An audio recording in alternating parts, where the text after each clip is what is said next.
चलो आगे शुरू करते हैं हम लोग। ये हमारे सर्कुलर मोशन का लास्ट पार्ट होता है, वर्टिकल सर्कल। ठीक है।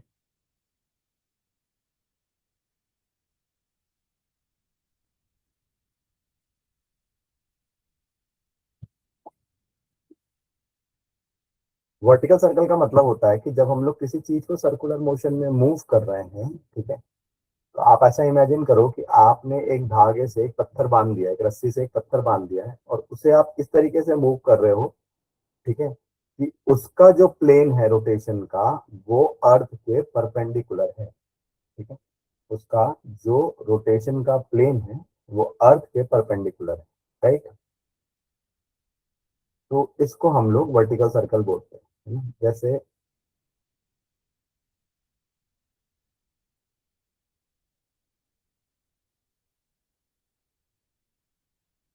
ऐसे रस्सी से बांध के कभी पत्थर घुमाए जी जी सर। सर। सबने? पक्का?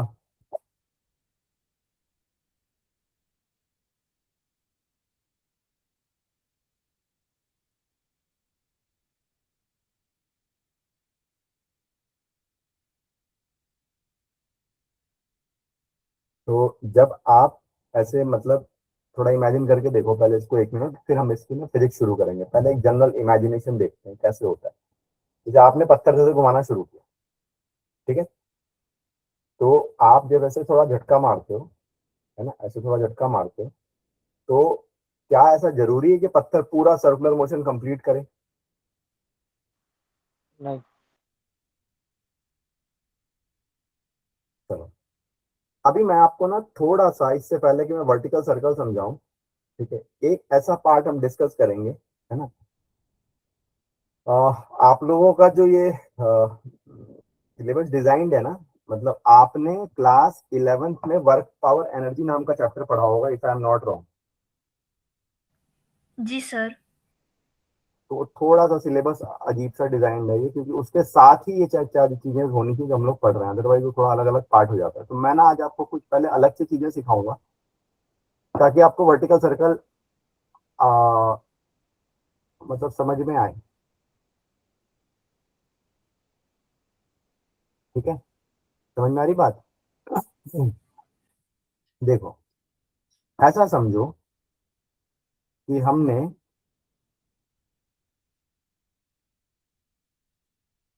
एक रस्सी से एक पत्थर बांधा, इसकी लेंथ एल है, और ये मेरा वर्टिकल एक्सिस हो गया। इसको यहां से छोड़ा हमने, तो ये कुछ इस तरीके से कर्वेचर बनाता हुआ ऐसे आएगा यहाँ पे।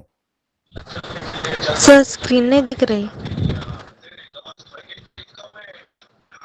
किसी को नहीं दिख रही स्क्रीन? दिख रही है सर। दिख रही है। दिख रही है? दिख रही है सर। नहीं।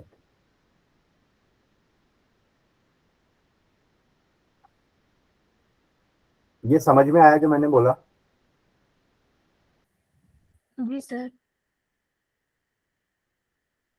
यहां से हमने ये ड्रॉप किया,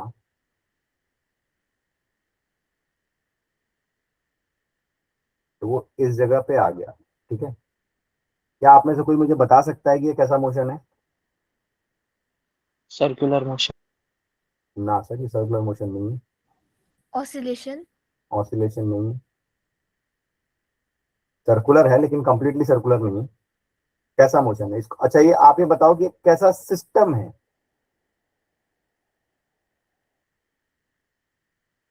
चलो छोड़ो, ये बताओ वर्क डन कितना होगा?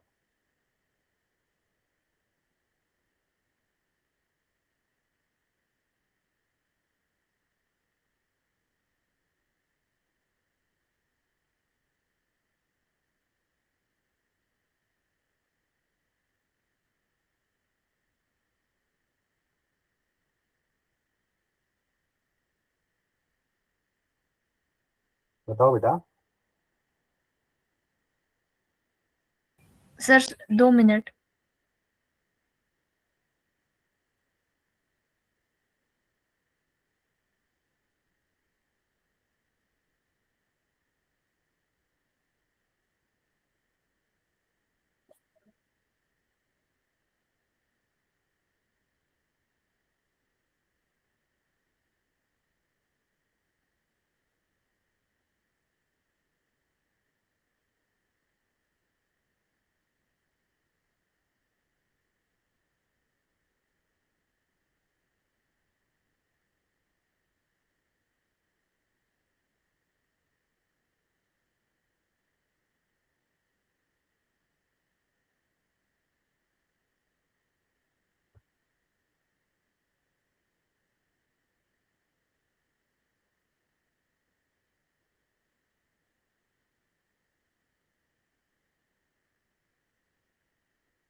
क्या हो गया, बताया नहीं मेरे को, 2 मिनट रोक दिया। सर सर निकल नहीं रहा है। वो इसलिए नहीं निकल रहा है क्योंकि फंडामेंटली वीक है। ठीक है, देखो मेरे को ना ये चीज बोली, मतलब आप समझो जरा कुछ चीजें। ये फिजिक्स की ना बड़ी दिक्कत है, और ये हमारे थोड़ा सा हिंदुस्तान की भी दिक्कत है। ये बड़ा ही उटपटांग तरीके से सिलेबस डिजाइन होते हैं। ये चीजें आपको 11th में पढ़नी थी बेटा।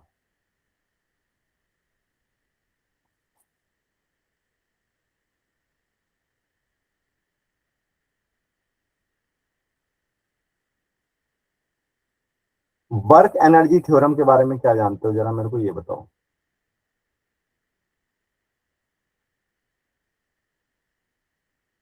ये तो पढ़ा होगा क्लास 11th में।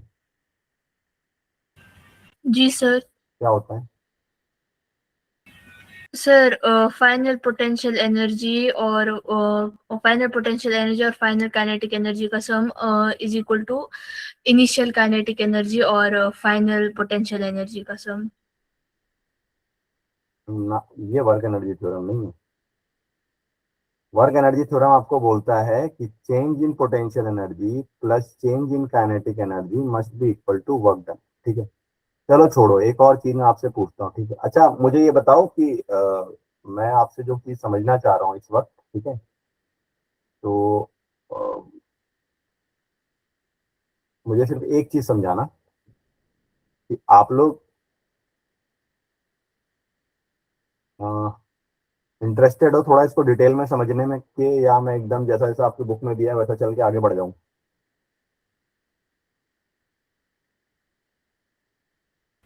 नो सर सर, समझ। Interested to understand.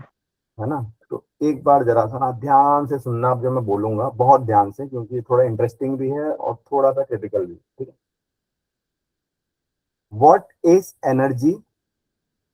अब मैं जो पूछूं साथ साथ बताते चलना, एनर्जी क्या है?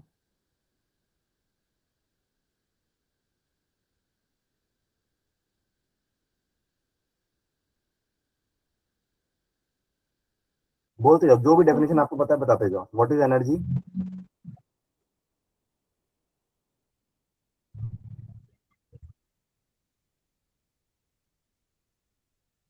जो डेफिनेशन आपको आती है, सही गलत की टेंशन मत लो अभी। हम बचपन से जो चीज पढ़ रहे हैं, एनर्जी का मतलब है कैपेसिटी ऑफ डूइंग वर्क, काम करने की ताकत, है ना? पहली सच्चाई एनर्जी के बारे में। एनर्जी के बारे में दूसरी सच्चाई ये है कि एनर्जी आप स्टोर नहीं कर सकते, वो ट्रांसफॉर्म होती रहेगी। ठीक है, एनर्जी ट्रांसफॉर्म होती रहेगी, एनर्जी को आप रोक नहीं सकते, राइट? लेकिन जब हम जब एनर्जी की बात करते हैं, ठीक है, अब जो मैं बोलूंगा ध्यान से एक एक चीज सुनना, एक एक लाइन सुनना, जरा ध्यान से समझने की कोशिश करना। एनर्जी की जब हम बात कर रहे हैं तो एनर्जी का मतलब है कि आपकी कैपेसिटी ऑफ डूइंग वर्क, आप कोई काम कितना कर सकते हो। लेकिन क्या आप उतना ही काम करोगे? मान लो एनर्जी आपको बोल रहा है कि जी आप 100 जूल वर्क कर सकते हो, इसका मतलब ये नहीं है कि आप 100 जूल वर्क करोगे। ठीक है, एनर्जी है उतना, आपकी एनर्जी है कि आप एक दिन में 10 चैप्टर पढ़ सकते हो। बट क्या आप 10 चैप्टर पढ़ते हो? एग्जामिनेशन के एक दिन पहले हम पूरी रात जाग के भी पढ़ते हैं कि नहीं पढ़ते? Yes sir. अगले दिन कई बार होता है, सबके साथ होता है, ऑलमोस्ट सबने एक्सपीरियंस किया, हमने भी किया अपने टाइम पे। ठीक है, आज भी करते हैं इनफैक्ट। जैसे कुछ मेजर एग्जाम है तो उसके एक दिन पहले हम रात में 12 1 2 2 बजे तक क्लास चल रही होती है ऑनलाइन। ठीक है, अगले दिन सुबह फिर 6 बजे से उठ के हम अपने काम में लग गए। तो आप पूरी रात जग के पढ़ते हो, अगले दिन मान लो आपका पेपर 10 o'clock से 1 o'clock के बीच में है, आप जाते हो एग्जामिनेशन हॉल में, पेपर देते हो, क्या आपको नींद आती है?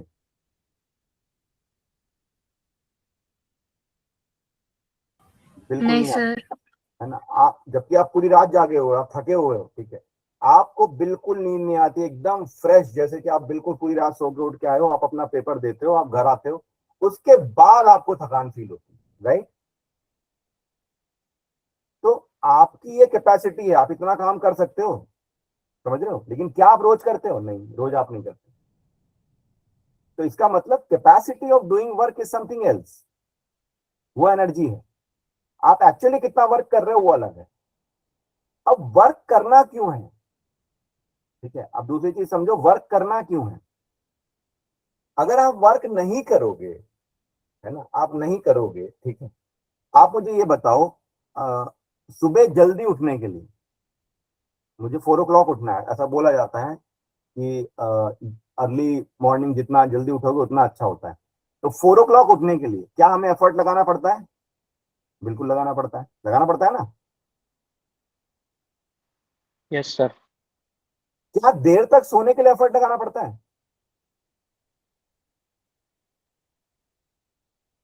नहीं लगाना पड़ता। एनर्जी को अगर किसी एक पर्टिकुलर डायरेक्शन में आपको ट्रांसफॉर्म करना है, एनर्जी ट्रांसफॉर्म होगी, तो उसका मीडियम वर्क डन, ठीक है।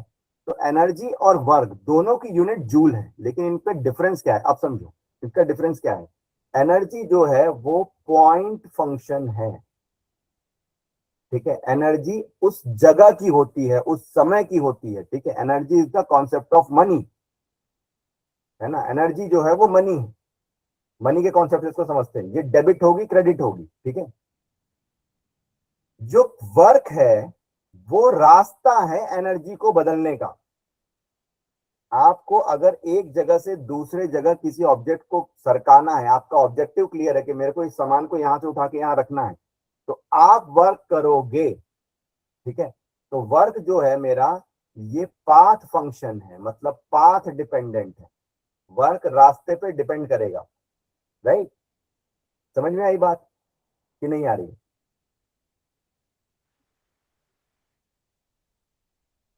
ये पॉइंट समझ में आया? अब जब हम लोग एनर्जी वर्क की बात करते हैं तो उसमें एक दो सिस्टम हम लोग डिफाइन करते हैं। तो हमारा वर्क एनर्जी थ्योरम क्या बोलता है? एनर्जी दो ही टाइप की होती है। एनर्जी इस पूरी दुनिया में दो टाइप की होगी। आप बोलोगे सर आप पागल हो, आप गलत बात कर रहे हो इस समय, ठीक है। एनर्जी दो टाइप की नहीं होती, एनर्जी तो बहुत टाइप की होती है, राइट। एनर्जी दो टाइप की होती है कि बहुत टाइप की होती है, जल्दी बताओ।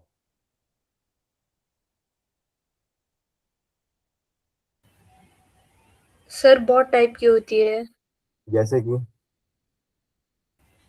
सर सोलर एनर्जी, वो सोलर पोटेंशियल एनर्जी है। Electric kinetic energy. एनर्जी।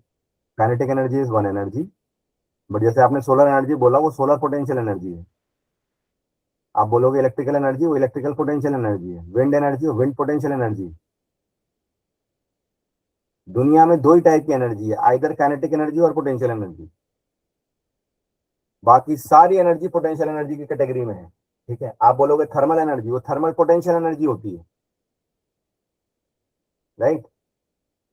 तो ये थोड़ा डीप फिजिक्स है, ये थोड़ा सा घुस के समझोगे तो समझ में आएगा। हर पोटेंशियल एनर्जी की डेफिनेशन हमारी ये बोलती है, क्या है पोटेंशियल एनर्जी की definition? Energy possessed by virtue of shape, size, configuration and position. Shape, size, configuration and position, इसमें सब कवर हो गया, सारी दुनिया की चीज कवर हो गई, ठीक है। इलेक्ट्रॉन अपने ऑर्बिट में घूमता है, उसकी एनर्जी होती है, दैट इज क्या होती है? उसको हम लोग बोलते हैं आयोनाइजेशन पोटेंशियल। पोटेंशियल एनर्जी है। या तो मूवमेंट के कारण कारण एनर्जी है, वो काइनेटिक एनर्जी है। उसके अलावा दुनिया की हर एनर्जी जो है वो आपकी पोटेंशियल एनर्जी है। Are we clear with this? ठीक है। Yes sir. तो अब एक चीज समझो कि अगर आपका कोई सिस्टम ऐसा हो कि जिसमें पोटेंशियल भी चेंज हो रही है, काइनेटिक भी चेंज हो रही है, तो इन दोनों को चेंज करने के लिए आपने कुछ काम किया होगा, कुछ वर्क डन किया होगा, राइट। ठीक है, आपने कुछ वर्क डन किया होगा। तो हम बोलते हैं कि change in potential energy plus change in kinetic energy जो है वो नेट वर्क डन के बराबर होना चाहिए। सिंपल। तो नेट वर्क डन के बराबर होना चाहिए, इसका मतलब क्या हो गया? ये इसको हमने वर्क एनर्जी थ्योरम बोला। ये मेरे पैसे का हिसाब किताब हो गया, डेबिट क्रेडिट हो गया मेरा, ठीक है। अब समझो, यहां से हम दो सिस्टम डिफाइन करते हैं, एक को हम बोलते हैं कंजर्वेटिव सिस्टम, ये पढ़ा है आपने, और दूसरा होता है नॉन कंजर्वेटिव सिस्टम, ये पढ़ा होगा क्लास 11th में। जल्दी बोलो, पढ़ा नहीं पढ़ा? कंजर्वेटिव सिस्टम का मतलब ये होता है कि वो ऐसा एनर्जी ट्रांसफॉर्मेशन है जो कंजर्वेटिव फोर्सेस के अंदर में हो रहा है, जहां कंजर्वेटिव फोर्सेस लग रहे हैं। ठीक है, यहाँ पे आपके कंजर्वेटिव फोर्सेस हैं, यहाँ पे नॉन कंजर्वेटिव फोर्सेस हैं। कंजर्वेटिव फोर्सेस का मतलब होता है कि जहां पे पोटेंशियल चेंज होने के कारण काइनेटिक पैदा हो रही है, काइनेटिक चेंज होने के कारण पोटेंशियल पैदा हो रही है, मतलब यहाँ पे वर्क डन जीरो होगा। तो कंजर्वेटिव फोर्सेस का मतलब होता है पाथ इंडिपेंडेंट, ऐसे फोर्स जो कि रास्ते पे डिपेंड नहीं करते, जैसे कि ग्रेविटी है ना, जैसे कि स्प्रिंग फोर्स। तो ये दो ऐसे केस हैं आपके सिलेबस के हिसाब से जिनको हम लोग कंजर्वेटिव सिस्टम में पढ़ते हैं। तो कंजर्वेटिव सिस्टम में आपका वर्क डन जीरो होता है।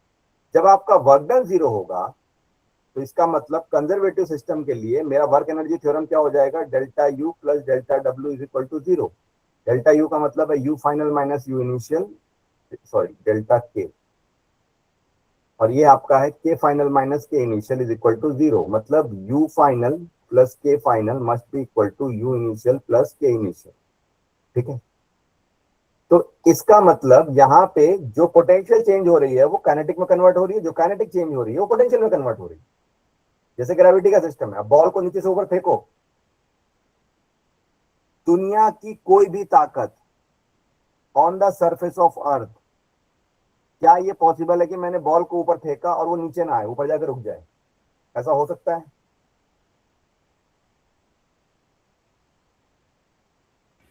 नहीं सर। तो ये कंजर्वेटिव फोर्स लग रहा है, वहां पे ग्रेविटी लग रही है, आप ऊपर भेज रहे हो तो रिटार्डिंग मोशन में जाएगा, धीरे धीरे ऊपर जाएगा, एक पॉइंट पे रुकेगा, वहां से नीचे आएगा वापस। तो ये कंजर्वेटिव सिस्टम है। स्प्रिंग है, खींचोगे वापस जाएगा अपने मीन पोजीशन पे, फिर अंदर की तरफ कंप्रेस होगा, फिर वापस आएगा, कंजर्वेटिव फोर्स है। कंजर्वेटिव सिस्टम का मतलब होता है कि सिस्टम पे इंटरनली फोर्स लग रहा है, और कंजर्वेटिव सिस्टम जो है वो हमेशा फील्ड फोर्स से लगता है। फील्ड फोर्स का मतलब होता है ऐसे फोर्सेस जो नेचर आप पे लगा रही है, आप खुद से नहीं लगा रहे। वर्क डन हमेशा उन केसेस में है जहां पे आप फोर्स लगा रहे हो सिस्टम पे, आप कोई फोर्स नहीं लगा रहे, ग्रेविटी आप नहीं लगा रहे। ठीक है, तो ग्रेविटी के अंदर का कोई भी सिस्टम होगा तो वो कंजर्वेटिव होगा। और कंजर्वेटिव कौन सा लॉ फॉलो करेगा मेरा, U final plus K final, मतलब total energy at one position must be equal to total energy at second position. और एनर्जी पॉइंट फंक्शन है, एनर्जी एक पॉइंट की निकाला जाएगा हमेशा, एनर्जी पूरे रास्ते का नहीं होता। मैंने बोला ये पॉइंट नंबर 1 तो इसका एनर्जी निकलेगा, पॉइंट नंबर 2 इसका एनर्जी निकलेगा। तो पॉइंट नंबर 1 की टोटल एनर्जी और पॉइंट नंबर 2 की टोटल एनर्जी इक्वल होनी चाहिए, यहाँ कोई एनर्जी लॉस नहीं हो रहा हमारा। इसको हम बोलेंगे कंजर्वेटिव सिस्टम। क्लियर है ये मामला यहाँ तक? जी सर। इसमें कोई किसी को भी टेंशन हो तो बताना, क्योंकि वर्टिकल सर्कल अदरवाइज कुछ पल्ले नहीं पड़ेगा, ऊपर से गुजर जाएगा।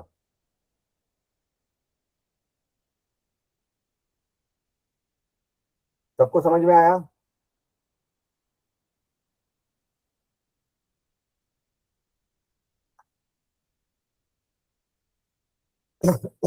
चलो आगे चलते हैं। अब हम लोग इसी पेंडुलम वाले केस को लेते हैं कि मैंने ये एल लेंथ का पेंडुलम है, इसको मैंने यहां से ड्रॉप किया। तो ये कैसा सिस्टम है मेरा, conservative non conservative?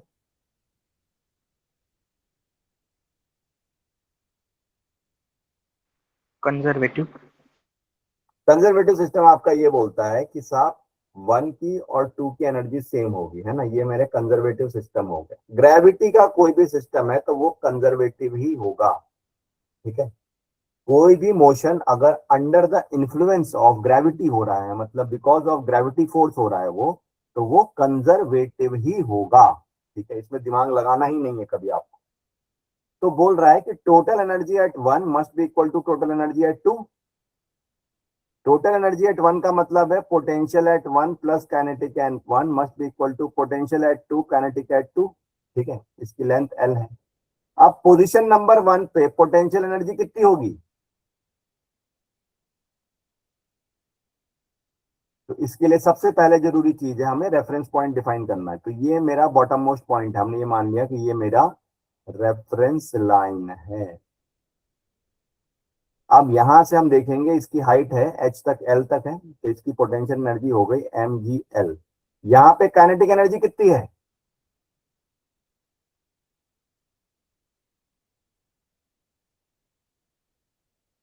Position number 1 पे काइनेटिक एनर्जी कितनी है? बोलो रे बाबा।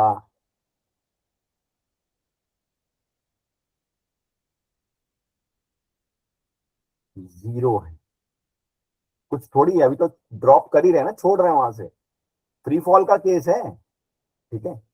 अब जब आप इस बॉटम मोस्ट पॉइंट पे आओगे, ठीक है, जब आप इस बॉटम मोस्ट पॉइंट पे आओगे तो आपकी पोटेंशियल कितनी हो जाएगी?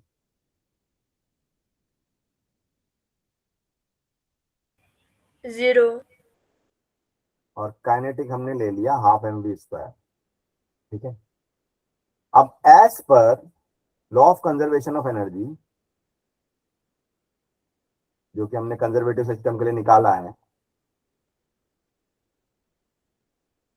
u1 plus k1 must be equal to u2 plus k2। रख दो यहाँ वैल्यूज, तो mgl प्लस 0 और u2 की वैल्यू हो गई 0 प्लस हाफ mv²। मतलब half mv² must be equal to mgl। m से m कैंसिल हुआ, v² हो गया आपका 2gl, तो v क्या हो गया आपका √2gl। आई क्या बात समझ में? जी सर। मतलब Yes, जब sir. आप इसे ड्रॉप कर रहे हो तो बॉटम मोस्ट पोजीशन पे आपको वेलोसिटी कितनी मिलेगी? √2gl। समझ में आ रहा है? जी सर। 11th में आपके फिजिक्स का टॉपर कौन था, आप में से ये बताओ, इसके बड़े अच्छे नंबर थे फिजिक्स में?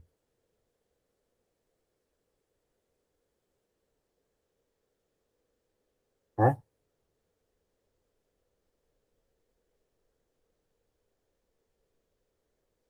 जल्दी बोलो।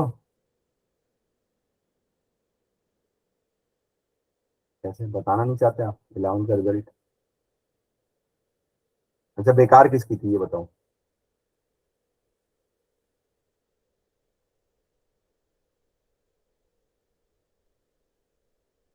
दात्री। जी सर। अच्छी थी बेकार थी? ठीक ठाक थी। अच्छा, मतलब दोनों ही कैटेगरी में लैंड नहीं कर रहे ना, अच्छे में भी नहीं कर रहे और खराब में भी नहीं कर रहे, बीच में आ गए। हाँ जी सर। प्रथमेश आपकी कैसी थी?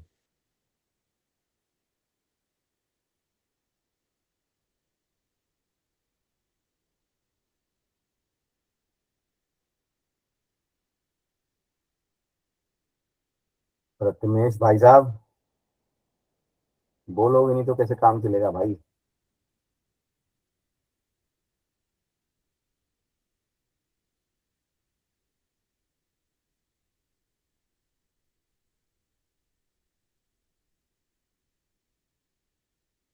चलो, तो ये ये सारी हमने कॉन्सेप्ट अभी यूज करेंगे ना, अभी आपके वर्टिकल सर्कल जो हम पढ़ेंगे तो उसमें सारी चीजें हम लोग यूज करेंगे। ठीक है, हम लोग समझने की कोशिश करेंगे इसको कि कैसे ये चीजें हो रही हैं यहाँ से। अब यहाँ पे अभी हम लोग जो देखना है वो ये देखना है कि एक और चीज मैं यहाँ से आपको बताता हूँ। अब ये क्लियर हो गया ना कैसे आया √2gl?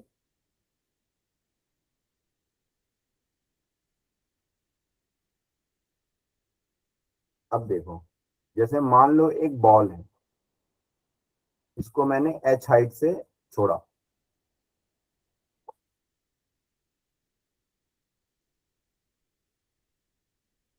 राइट?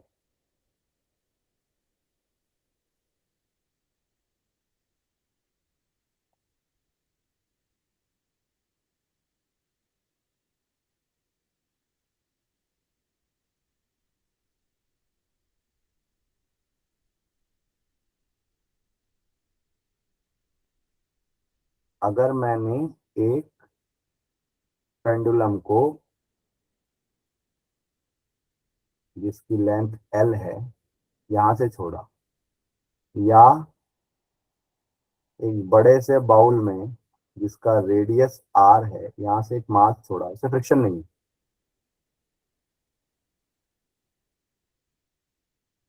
जब ये मास एकदम बॉटम मोस्ट पोजीशन पे आएगा तो इसकी वेलोसिटी कितनी होगी? √2gl।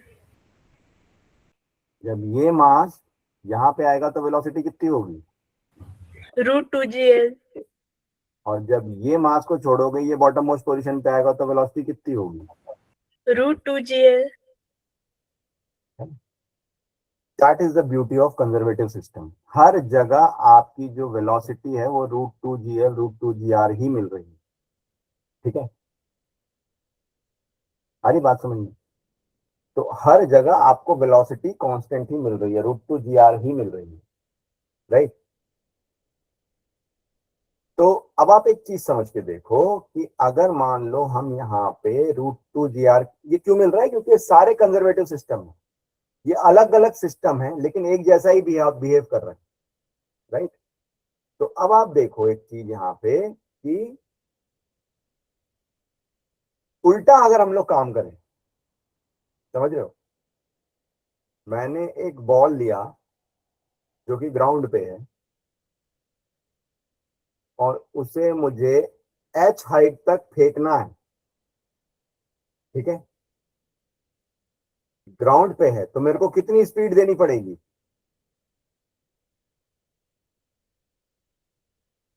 √2gl, ठीक है? मेरा एक पेंडुलम है जो कि सर ग्राउंड स्क्रीन पे, नहीं दिख रही आपकी। किसी को नहीं दिख रही? नहीं सर। सर दिख रही है।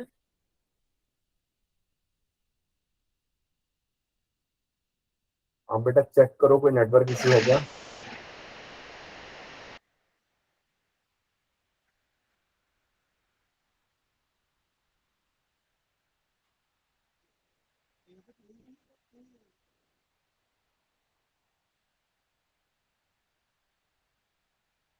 अगर मान लो मैंने किसी पेंडुलम को बॉटम पे √2gl की स्पीड दी तो वो कहां तक जाएगा? किसी पोजीशन तक, right? That is the beauty of conservative system. अगर आप उसको ऊपर से छोड़ोगे तो जब बॉटम मोस्ट पोजीशन पे आएगा तो उसकी स्पीड होगी √2gl। अगर नीचे आप √2gl की स्पीड दोगे तो वो इस पोजीशन तक जाएगा, हॉरिजॉन्टल हो जाएगा। आ रही बात समझ में?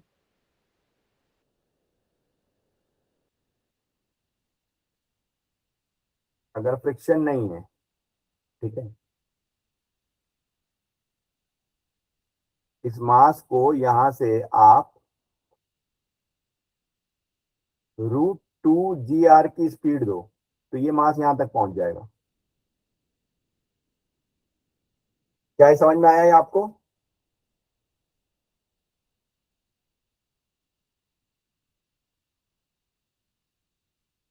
क्लियर हो रहा है क्या?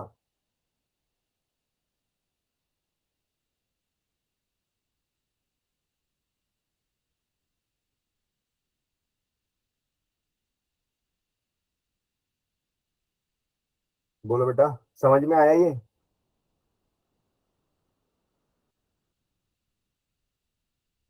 कंजर्वेटिव सिस्टम है ना। अगर आपने ऊपर से छोड़ा तो नीचे जितनी एनर्जी से आए, नीचे से अगर आप सेम एनर्जी दोगे तो ऊपर उतना उसी पोजीशन पे वापस पहुंच जाएगा, है ना? ये सारा कंजर्वेटिव सिस्टम है। इन सारे ही सिस्टम पे नेटवर्क डन मेरा 0 है। क्या ये बात क्लियर हुई? जी सर। एकदम अच्छे से। जी सर।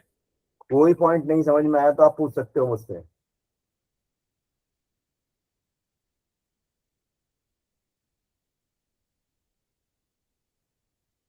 यहां तक एक बार देख लो, कोई पॉइंट नहीं समझ में आया तो पूछ सकते हो।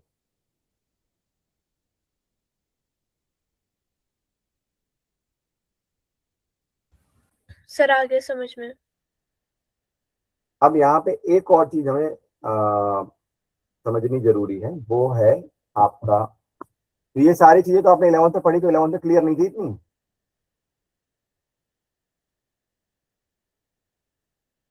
देखो, ये है, इसको बोलते हैं फोर्स एनालिसिस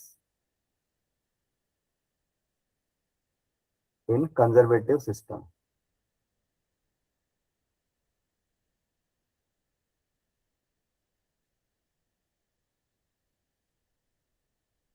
कैसे करेंगे हम लोग फोर्स एनालिसिस? देखो, जैसे मान लो हमने यहां से पेंडुलम को रिलीज किया,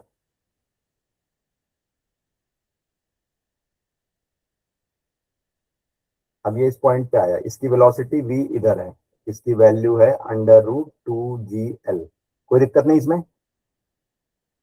अब इस जगह पे मान लेते हैं इस बॉब का मास जो है वो m है, तो इस बॉटम मोस्ट पॉइंट पे इसका फ्री बॉडी डायग्राम बनाएंगे तो फोर्सेस कैसे कैसे लगेंगे?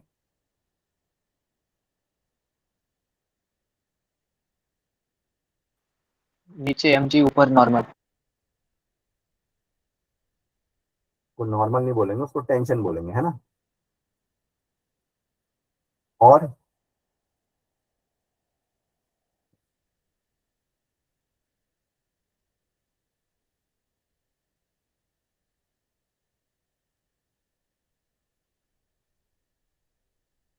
और कोई फोर्स लगेगा?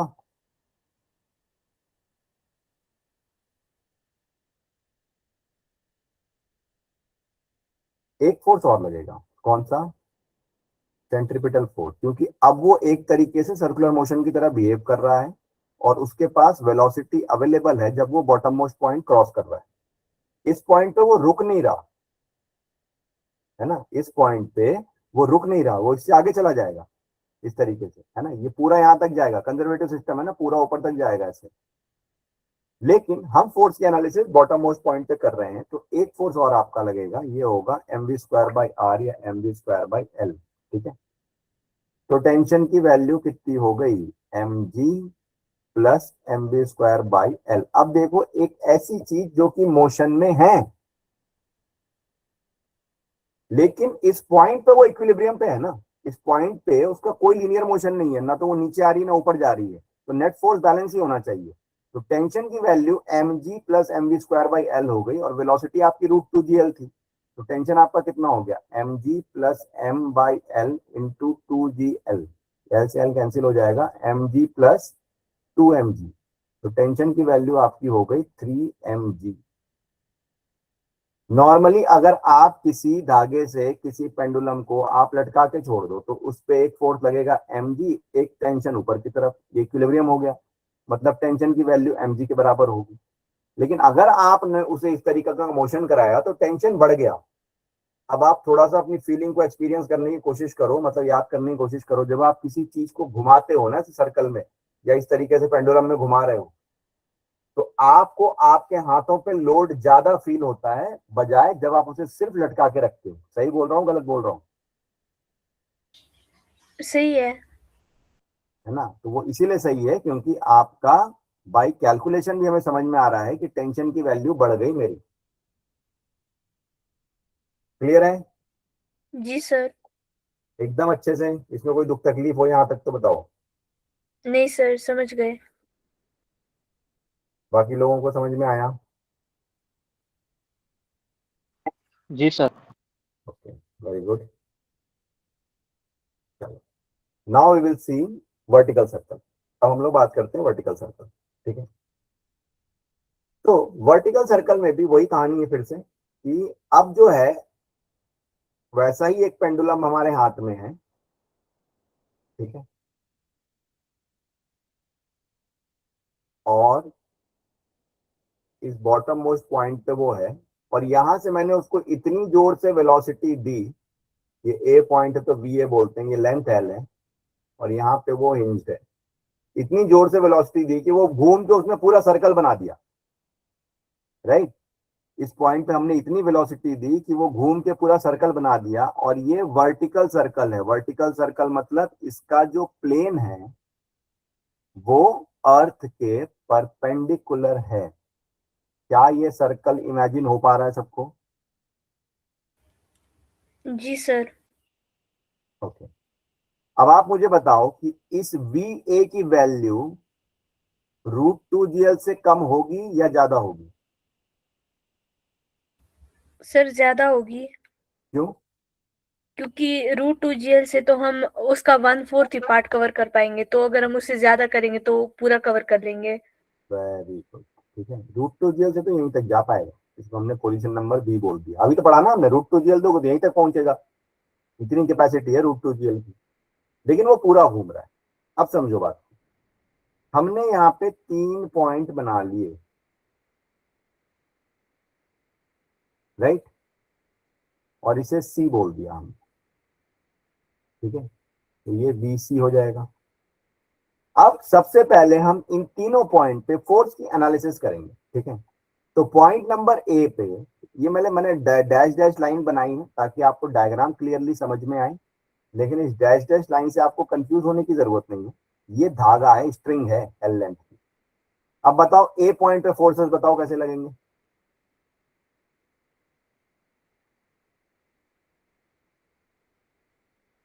सर एक और क्वेश्चन रिपीट करेंगे? से ये पूछ रहा हूं कि इस ए पॉइंट पे फोर्सेस कैसे लगेंगे, फ्री बॉडी डायग्राम कैसे बनेगा इस ए का। एक्सटर्नल फोर्स के साथ। जी, अच्छा, तो mg नीचे लगेगा, ऊपर टेंशन लगेगा और एक्सटर्नल फोर्स उसके की साइड, राइट साइड को लगेगा।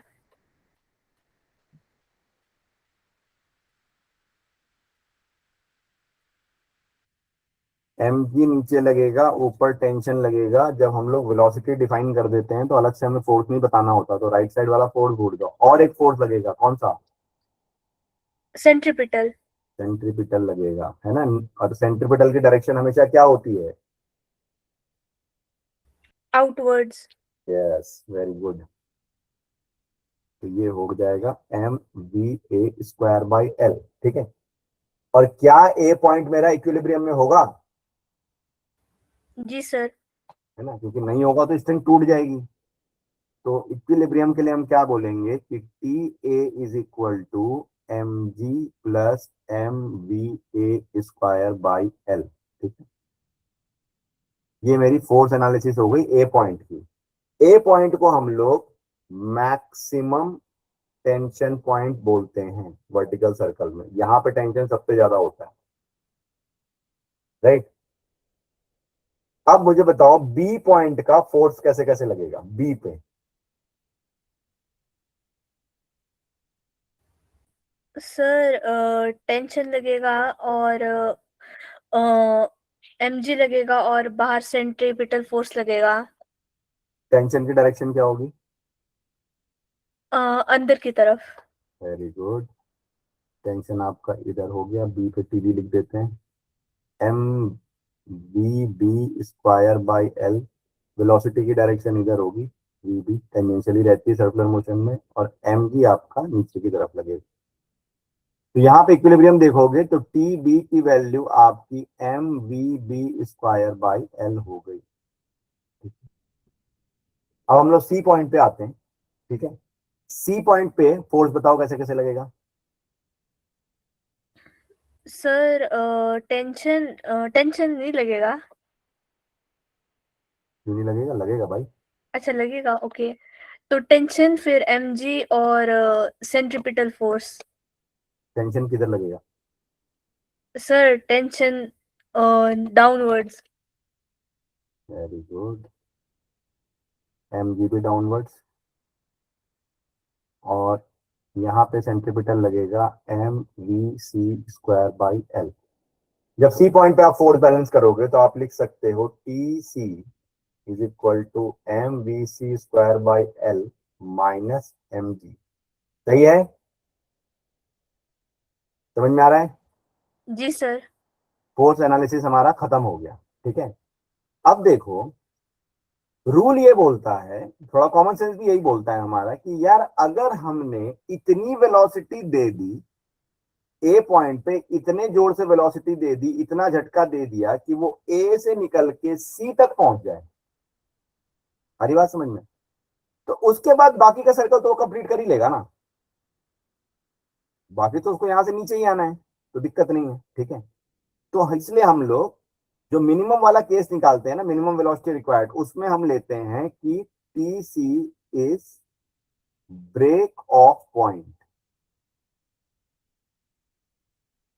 TC जो है आपका ब्रेक ऑफ पॉइंट है। अगर TC ब्रेक ऑफ पॉइंट है, मतलब C आपका, सॉरी TC नहीं लिखना चाहिए, TC तो टेंशन है, सॉरी माय मिस्टेक, C लिखना चाहिए खाली। C आपका ब्रेक ऑफ पॉइंट है, अगर सी आपका ब्रेक ऑफ पॉइंट है तो उस जगह पे टी सी की वैल्यू को हम 0 करेंगे। हम मिनिमम वाली कंडीशन निकाल रहे हैं भाई, इतनी ताकत लगाओ कि उसको ए से सी तक पहुंचा दो, सी के बाद तो अपने आप ट्रेवल कर लेगा, ठीक है। तो टीसी मेरा 0 हो गया, टीसी 0 हो गया, इसका मतलब M B C square by L minus M G आपका 0 हो गया, मतलब M B C square by L is equal to M G हो गया, एम से एम कैंसिल हुआ, तो V C square G L के बराबर हुआ, तो वी सी आपका हो गया under root G L. Clear है? जी सर। अब वीसी अगर मतलब मेरे को वीसी की स्पीड मिल गई, लेकिन मुझे तो ए की निकालनी है। मैं तो ये जानना चाहता हूं कि मेरे को बॉटम मोस्ट पॉइंट पे कितना वेलोसिटी देना पड़ेगा कि वो सीधा मतलब पूरा कंप्लीट सर्कल कवर कर ले। तो हम करेंगे एनर्जी कंजर्वेशन। एनर्जी कंजर्वेशन हमेशा 2 पॉइंट के बीच में होगा, बिटवीन ए एंड सी। तो ये कंजर्वेटिव सिस्टम है, पूरा सिस्टम ग्रेविटी में वर्क कर रहा है। अभी अभी हमने सीखा है कि अगर पूरा सिस्टम ग्रेविटी में वर्क कर रहा है और कंजर्वेटिव सिस्टम है तो क्या होता है इस केस में आपका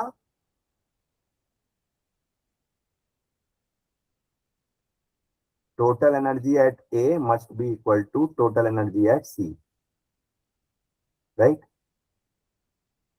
समझ में आ रहा है?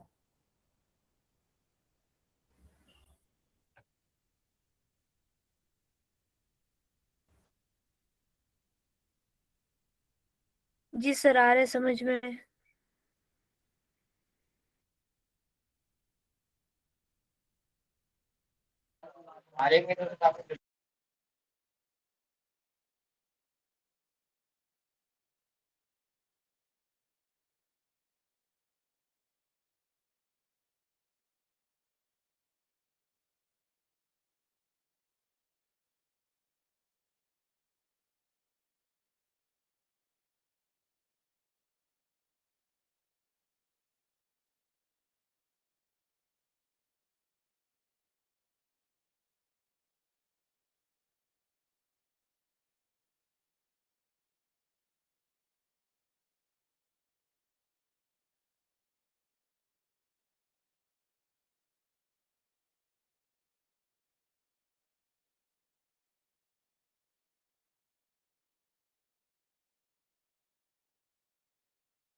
बच्चों लगता है सर डिस्कनेक्ट हो गए हैं।